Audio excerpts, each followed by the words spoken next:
नमस्कार, आप देख रहे हैं न्यूज 18 राजस्थान। आपके साथ मैं हूं आसिफ। बुलेटिन की शुरुआत करते हैं 10 बजे की 10 बड़ी खबरों के साथ। सबसे बड़ी खबर, पीएफआई पर 5 साल का प्रतिबंध लगा दिया गया है। जयपुर से दिल्ली तक सियासी घमासान जारी है। 3 नेताओं को कारण बताओ नोटिस जारी कर दिया गया है। नोटिस मिलेगा तभी कुछ कह पाऊंगा, यह कहना है महेश जोशी का। सरकार गिराना चाहती थी बीजेपी, यह कहना है खाचरियावास का। धारीवाल ने अनुशासनहीनता की है, यह कहना है विधायक दिव्या मदेरणा का। कांग्रेस की कलह में जनता को नुकसान, यह कहना है पूनिया का। विधायकों का इस्तीफा सिर्फ नौटंकी, राठौड़ ने कहा। शील धाबाई होंगी कार्यवाहक मेयर, और नवरात्र का आज तीसरा दिन। और 10 बड़ी खबरें, सबसे पहले टॉप 10 खबरों से शुरू करते हैं। राजस्थान संकट को लेकर ऑब्जर्वर्स ने सोनिया को रिपोर्ट सौंप दी है। इसके बाद 3 नेताओं को कारण बताओ नोटिस जारी किया गया। महेश जोशी, धारीवाल, धर्मेंद्र राठौड़ से पार्टी ने 10 दिनों में जवाब मांगा है। एआईसीसी के नोटिस मामले को लेकर मुख्य सचेतक महेश जोशी ने कहा कि अभी मुझे नोटिस नहीं मिला, जब नोटिस मिलेगा तभी कुछ कह पाऊंगा। वहीं धर्मेंद्र राठौड़ को नोटिस मिलने पर कहा कि उनको नोटिस क्यों भेजा, ये समझ से परे है। भाजपा के प्रदेश अध्यक्ष सतीश पूनिया ने सूबे के मौजूदा राजनीतिक हालातों को लेकर कांग्रेस पर जमकर निशाना साधा। उन्होंने कहा कि सूबे का मौसम तो सही है, लेकिन कांग्रेस का नहीं। कांग्रेस की अंदरूनी लड़ाई का असर जनता पर पड़ रहा है और पिछले 4 साल में जनता का जीना दूभर हो चुका है। वहीं मंत्री प्रताप सिंह खाचरियावास ने राजस्थान में चल रहे सियासी घमासान को लेकर मीडिया से बात की और बीजेपी सरकार पर गंभीर आरोप लगाए। उन्होंने कहा कि बीजेपी सरकार गिराना चाहती थी, लेकिन बीजेपी राजस्थान में ऐसा कुछ कर नहीं पाई।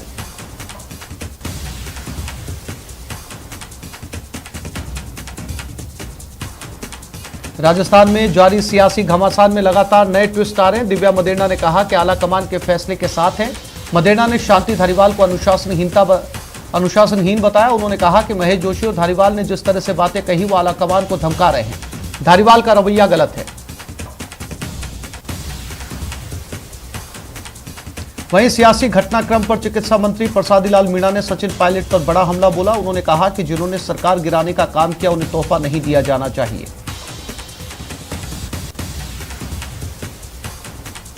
राजस्थान के सियासी संकट को लेकर पूनिया ने एक बार फिर कांग्रेस को घेरा और कहा कि पद की महत्वाकांक्षा के कारण कांग्रेस में बिखराव हो रहा है, जिसका खामियाजा जनता को उठाना पड़ रहा है।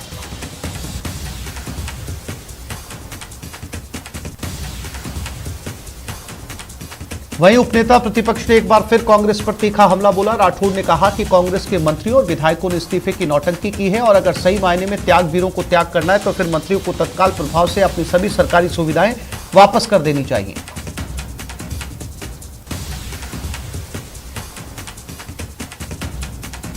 बीजेपी के पूर्व प्रदेश अध्यक्ष अरुण चतुर्वेदी ने तंज कसते हुए कहा कि बेरोजगार सड़कों पर है, किसान बेहाल है और महिलाओं के खिलाफ अपराध बढ़ते जा रहे हैं, जबकि कांग्रेस में कुर्सी पर बैठने का घमासान मचा हुआ है।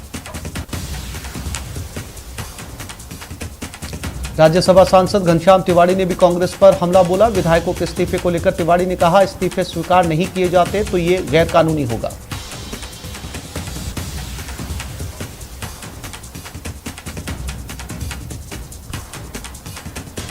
और ऑब्जर्वर्स ने सोनिया गांधी को अपनी रिपोर्ट सौंप दी है। सोनिया को 9 पन्ने की रिपोर्ट सौंपी गई है। 3 नेताओं को कारण बताओ नोटिस भी जारी हो गए। इन 3 नेताओं में महेश जोशी, शांति धारीवाल, धर्मेंद्र राठौड़ को नोटिस दिया गया है। पार्टी ने तीनों से 10 दिनों के अंदर जवाब मांगा है। शांति धारीवाल के निवास पर बैठक हुई थी। बता दें कि कांग्रेस विधायक दल की बैठक का बहिष्कार करने के मामले में कांग्रेस हाईकमान ने एक्शन लेते हुए कारण बताओ नोटिस जारी किया है। संसदीय कार्य मंत्री शांति धारीवाल, सचेतक महेश जोशी और आरटीडीसी चेयरमैन धर्मेंद्र सिंह राठौड़ को कांग्रेस अनुशासन समिति ने नोटिस जारी किया है। तीनों नेताओं को अनुशासनहीनता का दोषी माना गया है और 10 दिनों में जवाब मांगा है। माकन और खड़गे की रिपोर्ट में नेताओं को दोषी माना गया।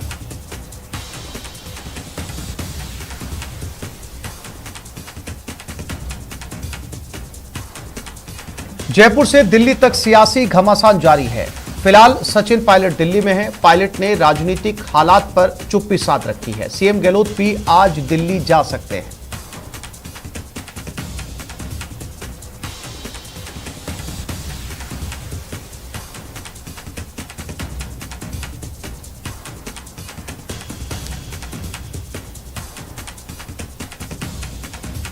तो सचिन पायलट कल दिल्ली के लिए निकले थे, वो दिल्ली में हैं। फिलहाल उनकी मुलाकात किसी बड़े नेता के साथ नहीं हुई है, वो अपने आवास पर हैं। लेकिन आज अशोक गहलोत भी जो है वो दिल्ली जा सकते हैं और इस दौरान दोनों ने ही एक बड़ी चुप्पी साध रखी है। ना सचिन पायलट का इस पूरे राजनीतिक घटनाक्रम पर कोई बयान आया है और ना ही अशोक गहलोत ने फिलहाल कोई प्रतिक्रिया दी है।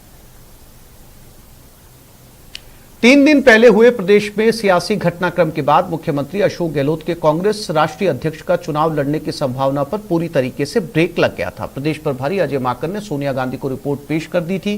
रिपोर्ट में अशोक गहलोत को क्लीन चिट देने के बाद एक बार फिर से उनके राष्ट्रीय अध्यक्ष में नामांकन करने को लेकर कयास लगाए जाने लगे हैं।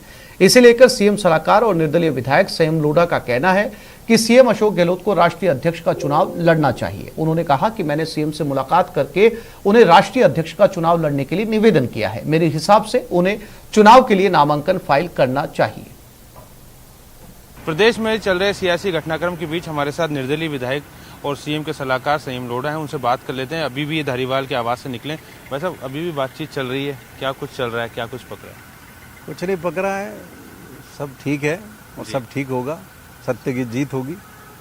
तो सत्य किसके साथ है, आपके साथ या जो दूसरा गुट है वो भी अपने आप को सत्य बता रहे हैं? ये सभी जानते हैं, पूरा राजस्थान जानता है, पूरा देश जानता है। जी सर, अभी नोटिस जारी हो गए, धारीवाल जी को भी हुआ है, महेश जोशी जी को भी हुआ है और साथ ही धर्मेंद्र राठौड़ को भी हो गया है। वो नाम थोड़ा चौंका रहा है। धर्मेंद्र राठौड़ को नोटिस किस? ये जिनको भी नोटिस दिए गए हैं वो गलत फीडबैक के आधार पर दिए हैं। जब सारे तथ्य सामने नोटिस का जवाब दिया जाएगा, रख दिए जाएंगे। लेकिन आपको क्या मानते हैं, संसदीय कार्य मंत्री हैं धारीवाल जी, मुख्य सचेतक है महेश जोशी, टेक्निकली तौर पे देखा जाए तो उनको नोटिस बनता है, लेकिन धर्मेंद्र राठौड़ के नोटिस पे महेश जोशी ने भी आश्चर्य प्रकट किया है कि उनको नोटिस किस बिहार पे, ना तो विधायक हैं। वो तो जो फीडबैक दिया गया होगा उस आधार पर नोटिस इश्यू हो गया होगा जी, जवाब दे देंगे सब लोग। एक चीज बताइए, आपको क्या लगता है कब तक घटनाक्रम थम जाएगा? सीएम अशोक गहलोत को क्लीन चिट दे दी गई है पूरी तरह से। घटनाक्रम सब थमा हुआ ही है, घटनाक्रम में कुछ भी नहीं है जी। कांग्रेस प्रेसिडेंट की नोटिस में सब बातें आ चुकी है और उनके मुंह से निकले हुए शब्द का कांग्रेस का हर विधायक, सहयोगी विधायक आदर करेगा। जब आपने 2020 के बाद भी, जब आपको याद हो तो हम 13 निर्दलीय विधायक भी थे, तब भी सबने यही कहा था कि कोई पद मिले या नहीं मिले सोनिया गांधी के आदेश की पालना करेंगे जी। और हमारा फर्ज है सही बात सोनिया गांधी जी तक पहुंचाना और वो पहुंचाइए। और अब नोटिस के जरिए और आसानी हो जाएगी पहुंचाने में। सब जानते, हर नोटिस में जो लिखी हुई बात पूरा जवाब दिया जाएगा, जवाब देंगे उसका। और सारे विधायक जिस राय पर हैं वो राय मैडम तक पहुंच गई है। एक अंतिम सवाल आपसे, आप सीएम के सलाहकार भी हैं, अब जब क्लीन चिट मिलेगी तो क्या माना जाए, जो कल का दिन तय किया गया था या उसके 1-2 दिन बाद 30 तारीख तक क्या नॉमिनेशन फाइल करेंगे अब सीएम? वो तो उनको ही तय करना है। मैं आज माननीय मुख्यमंत्री जी से मिला था और मैंने उनसे निवेदन किया है कि आपको कांग्रेस अध्यक्ष का चुनाव लड़ना चाहिए। कैमरा पर्सन दिलीप चच्ची के साथ सचिन कुमार, न्यूज़ 18 जयपुर।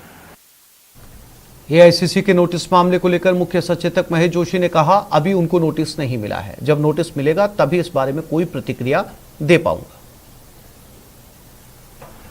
2 दिन पहले राजस्थान में हुए सियासी घटनाक्रम के बाद आलाकमान ने राजस्थान के 3 नेताओं को जो नोटिस जारी कर दिया। महेश जोशी, शांति धारीवाल और धर्मेंद्र राठौड़ को नोटिस जारी किया है।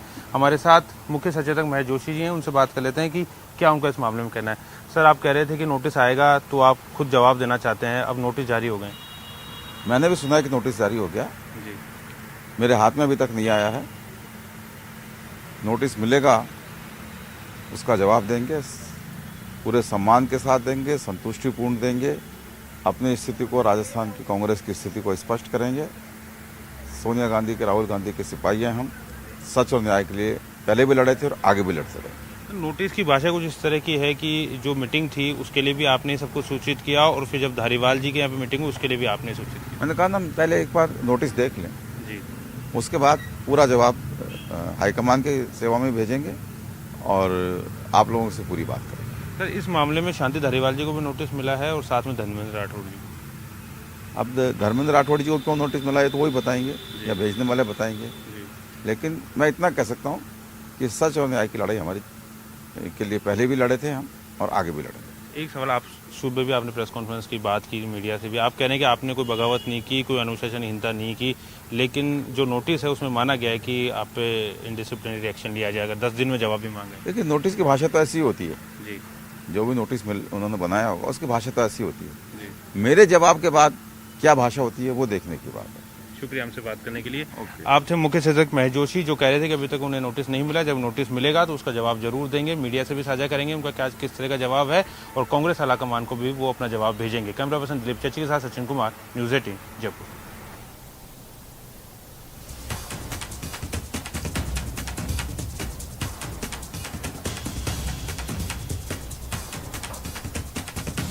और जयपुर से दिल्ली तक सियासी हलचल लगातार जारी है। दिल्ली में सचिन पायलट इस समय मौजूद हैं और पायलट ने फिलहाल राजनीतिक हालात पर चुप्पी साध रखी है पिछले 3 दिनों से। सीएम गहलोत भी आज दिल्ली जा सकते हैं। और इसी खबर पर ज्यादा जानकारी के लिए बात करते हैं हमारे संवाददाता लखवीर के साथ। लखवीर, राजनीतिक हालात जो सियासी घटनाक्रम राजस्थान को लेकर चल रहा है उसमें जो है वो थोड़ी थोड़ी देर में काफी सारे अपडेट्स भी जो हैं वो सामने आ रहे हैं, लेकिन हैरानी की बात यह है कि दोनों बड़े नेता जो सचिन पायलट हो या फिर मुख्यमंत्री अशोक गहलोत हो, लगातार इन्होंने चुप्पी साध रखी है। सचिन पायलट कल दिल्ली पहुंचे थे, क्या आज उनकी कोई मुलाकात का कार्यक्रम है? क्या आज वो मीडिया से बात कर सकते हैं, अपनी चुप्पी को तोड़ सकते हैं? देखिए आसिफ, जिस प्रकार से राजस्थान का ये जो सियासी घटनाक्रम घटा उसके बाद से लगातार मुख्यमंत्री अशोक गहलोत और खुद सचिन पायलट ने चुप्पी साधी हुई है। कल शाम सचिन पायलट दिल्ली पहुंच गए थे, उसके बाद 2-3 बार जब उनसे मीडिया ने बातचीत करने की कोशिश की, लेकिन उन्होंने चुप्पी साधी रखी, कोई भी बातचीत नहीं की, किसी प्रकार का बयान नहीं दिया।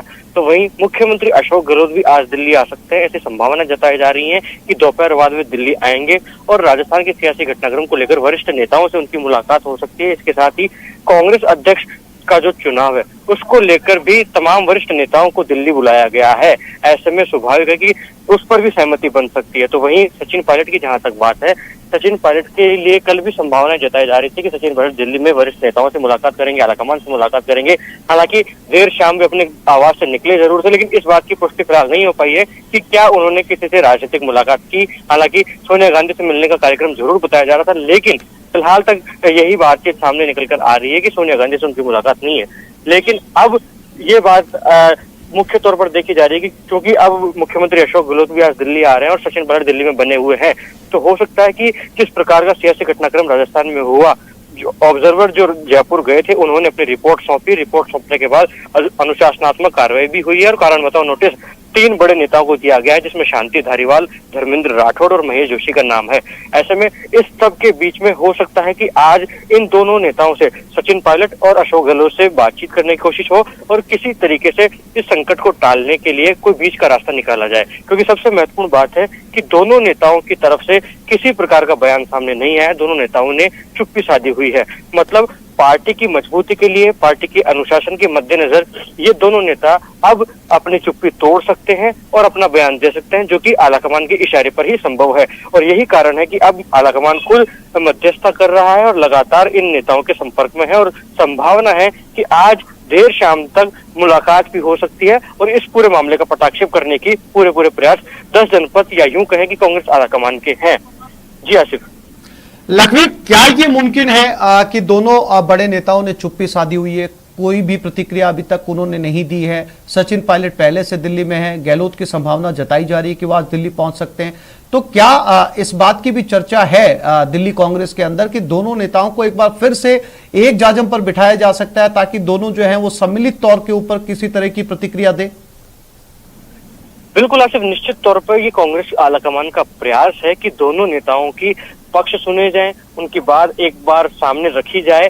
इसके बाद इन दोनों नेताओं की बात सुनने के बाद इनको एक जाजम पर लाने की कोशिश कांग्रेस आलाकमान की निश्चित रूप से है। दोनों के पक्ष सुनने के बाद हो सकता है कि इन दोनों के बीच में कॉम्प्रोमाइज करवाने की कोशिश की जाए, सुलह का रास्ता तैयार किया जाए, जिसके लिए तमाम कांग्रेस के वरिष्ठ नेता प्रयास भी कर रहे हैं और बीच का रास्ता निकालने के लिए दोनों नेताओं से आश्वस्त भी कर रहे हैं और संभावनाएं भी तलाश हैं। लेकिन सबसे महत्वपूर्ण बात है कि ये दोनों नेताओं में जिस प्रकार से दोनों खेमों। जी लखवीर, नजर बनाए रखिएगा, समय समय पर आपसे अपडेट लेते रहेंगे। फिलहाल तमाम जानकारी के लिए आपका धन्यवाद।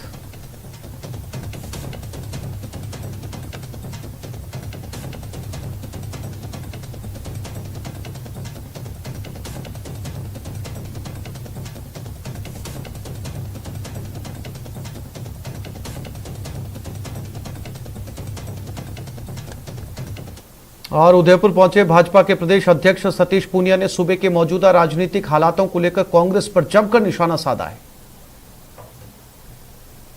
का मौसम तो ठीक है, लेकिन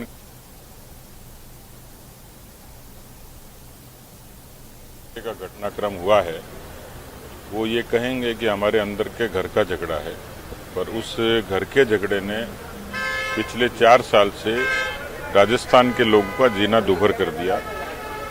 किसान कर्जा माफी से ठगा हुआ है, जमीनें नीलाम हो रही हैं, आत्महत्याएं करनी पड़ रही हैं, बेरोजगारी लगातार बढ़ते हुए 32% पहुंच गई, अपराध चरम सीमा पर हैं, भ्रष्टाचार हर 12 किलोमीटर पे एक अफसर अधिकारी कर्मचारी ट्रैप होता है।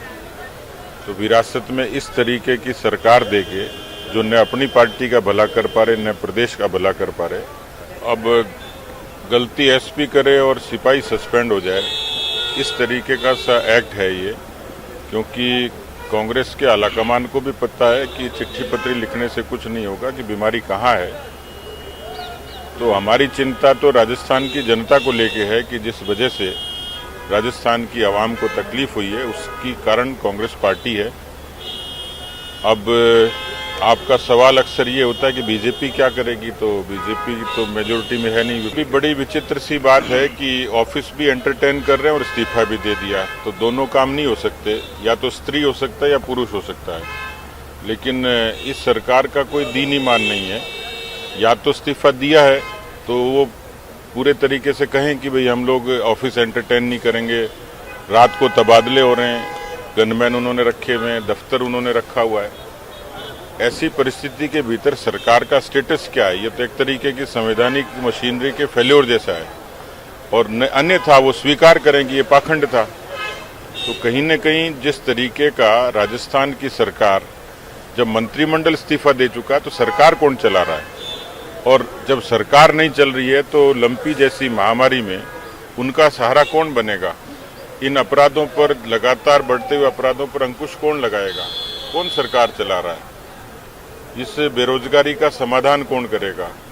जिस तरीके से करप्शन की लगातार घटनाएं बढ़ी हैं, उनका निराकरण कौन करेगा? तो ऐसा लगता है कि राजस्थान अब वास्तव में भगवान भरोसे है। और 2 बजे के बाद अशोक गहलोत दिल्ली पहुंच रहे हैं, और दिल्ली पहुंचने के बाद में उनकी आला कमान से मुलाकात है। यानी कि आज उम्मीद जताई जा रही है कि पिछले 3 दिन से जो सियासी घटनाक्रम जयपुर में चल रहा है, वो आज उसका पटाक्षेप हो जाएगा।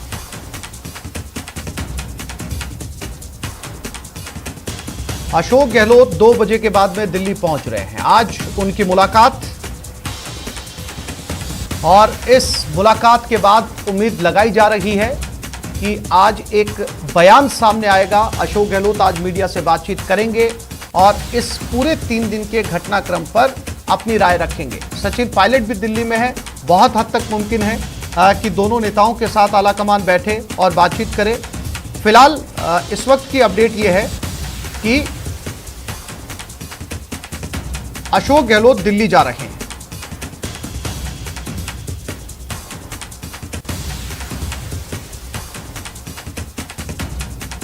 और दिल्ली में उनकी मुलाकात आलाकमान के साथ हो सकती है, सोनिया गांधी के साथ उनकी मुलाकात संभावित है, और इसके बाद इस मुलाकात में क्या कुछ निकलकर सामने आता है, उस पर प्रतिक्रिया सामने आ सकती है अशोक गहलोत की।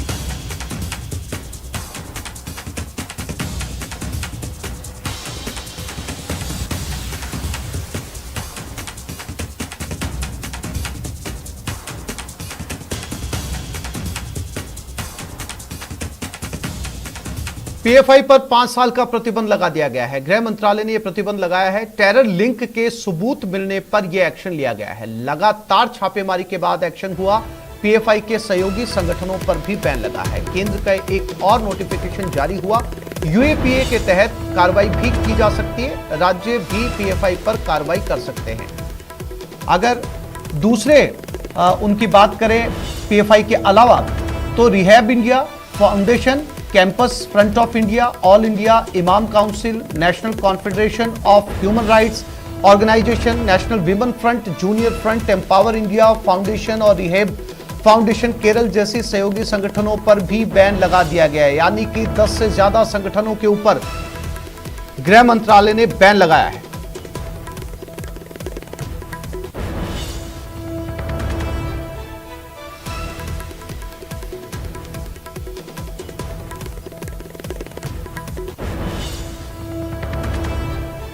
पॉपुलर फ्रंट ऑफ इंडिया पर बैन। पिछले कई दिनों से लगातार पीएफआई के दफ्तरों पर छापेमारी चल रही थी और इसी छापेमारी के बाद गृह मंत्रालय ने तय किया, जो सबूत उन्हें मिले वो सबूत इशारा करते हैं कि टेरर लिंक में इस संगठन का हाथ है। इसके चलते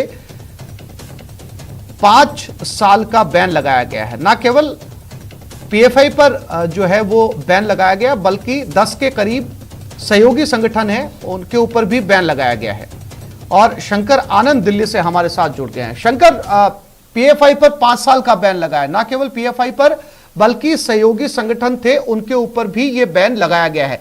क्या जो दूसरे सहयोगी संगठन है वो भी 5 साल के दायरे में है या फिर सिर्फ पीएफआई 5 साल के दायरे में है, बाकी के सारे संगठनों को आजीवन प्रतिबंधित कर दिया गया है?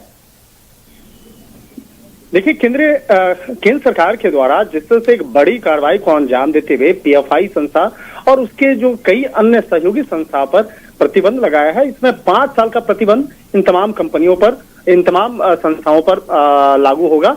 और अन्य सहयोगी संस्थाओं की अगर बात करें तो ऑल इंडिया इमाम काउंसिल, दूसरा कैंपस फ्रंट ऑफ इंडिया जिसको सीएफआई के नाम से भी जानते थे, और इसको जेरोक्स संस्था भी जानते हैं, जेरोक्स कंपनी के तौर पे जानते हैं पीएफआई के लिए।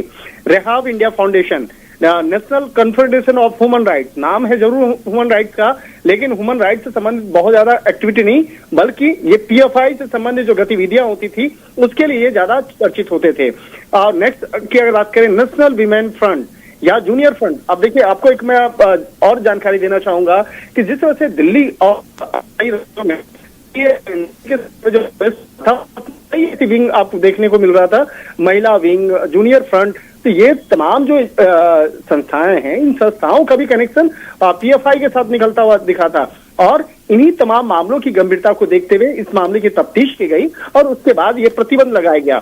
और कुछ नामों की चर्चा मैं करूंगा, एम्पावर इंडिया फाउंडेशन और रिहैब फाउंडेशन केरल। तो निश्चित तौर पे कहा जा सकता है कि इन तमाम संस्थाओं के खिलाफ कई महत्वपूर्ण दस्तावेज, सबूतों को इकट्ठा करने के बाद केंद्र सरकार के द्वारा यह फैसला लिया गया और इन संस्थाओं पर फिलहाल 5 साल का प्रतिबंध लगाया गया। और जिस तरह से इस मामले पर अब एक तफ्तीश की गई, कहा जा सकता है कि आने वाले वक्त में कुछ अन्य और भी संस्थाओं को इसमें नाम सूची में डालते हुए उसको प्रतिबंधित किया जाएगा। लेकिन एक और महत्वपूर्ण जानकारी सामने आ रही है कि इस मामले की गंभीरता को देखते हुए जिस तरह से प्रतिबंध लगाया गया है, कई ऐसी संस्थाएं जो हैं जिसको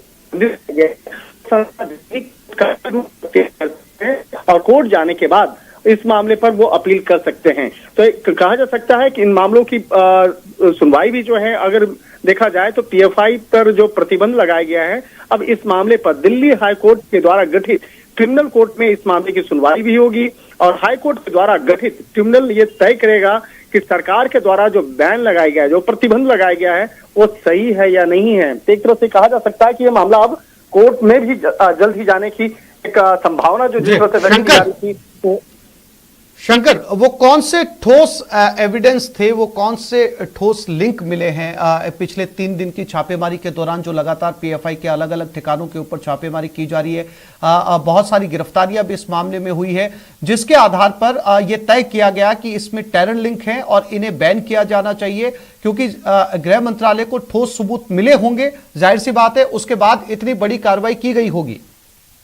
देखिए, इस मामले में जो हमारे सूत्र बताते हैं कि अभी कुछ दिनों के अंदर में जो सर्च ऑपरेशन हुआ, तो ये सिर्फ सर्च ऑपरेशन ही इस संस्थाओं के बैन का एक आधार नहीं है, बल्कि इन संस्थाओं के खिलाफ पिछले 4-5 सालों से तफ्तीश चल रहा था। 4 सालों के दौरान में कई महत्वपूर्ण इनपुट्स को इकट्ठा किया गया, कई काफी सबूतों को इकट्ठा किया गया। उसके बाद 22 सितंबर को राष्ट्रव्यापी एक सर्च ऑपरेशन को, जिसके बाद उस वक्त में तकरीबन 150 लोगों को गिरफ्तार किया गया था।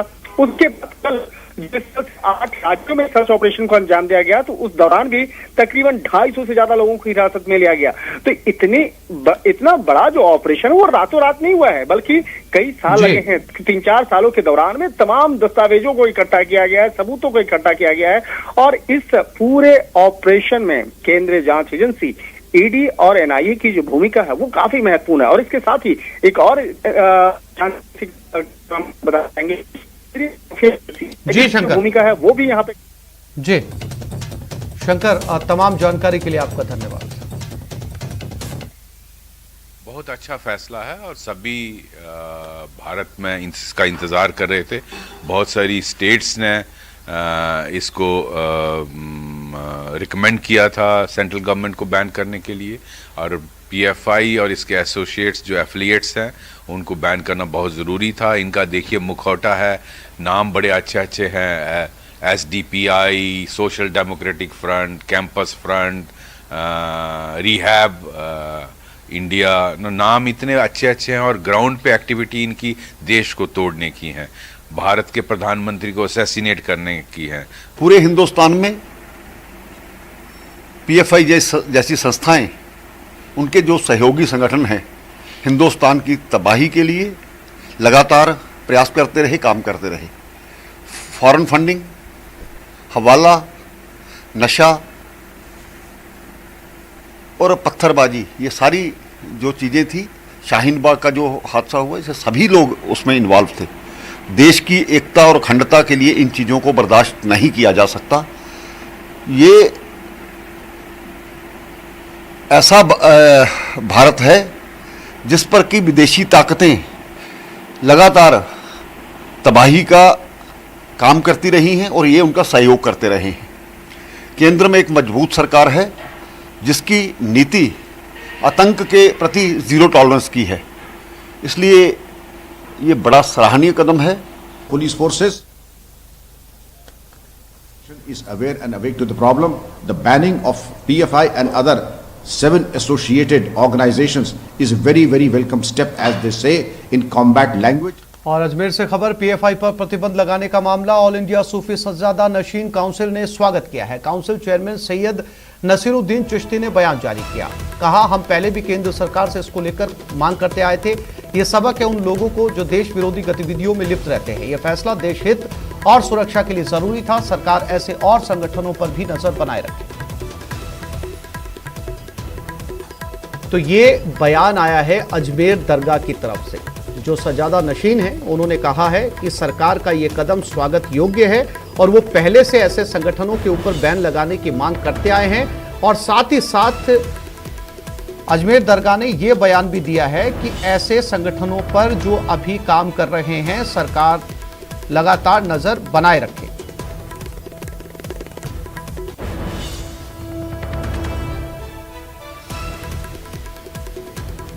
काउंसिल चेयरमैन सैयद नसीरुद्दीन चिश्ती ने यह बयान जारी किया।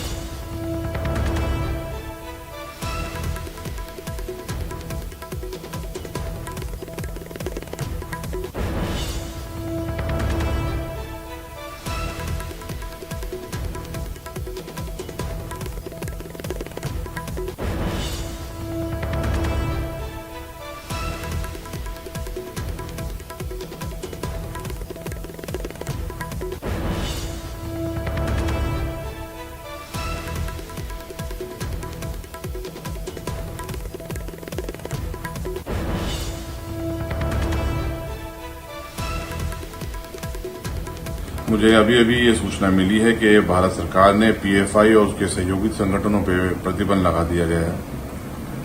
हम भारत सरकार के इस निर्णय का बहुत बहुत स्वागत करते हैं। मैं Syed Naseeruddin Chishti, chairman all India Sufi Sajjada Nashin council, हमारी काउंसिल की तरफ से, काउंसिल के तमाम जो स्टेट होल्डर, तमाम लोगों की तरफ से भारत सरकार के इस निर्णय का बहुत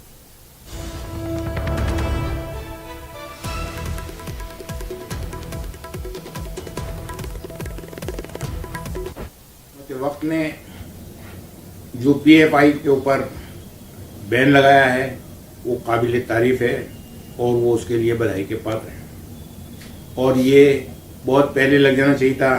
5 साल पहले जो इनकी एक्टिविटीज़ देश के खिलाफ जो षड्यंत्र रचे जा रहे थे उसके अंदर सामने आई हुकूमत वक्त के, तो उनको उसी वक्त इसके ऊपर कार्रवाई करनी चाहिए थी।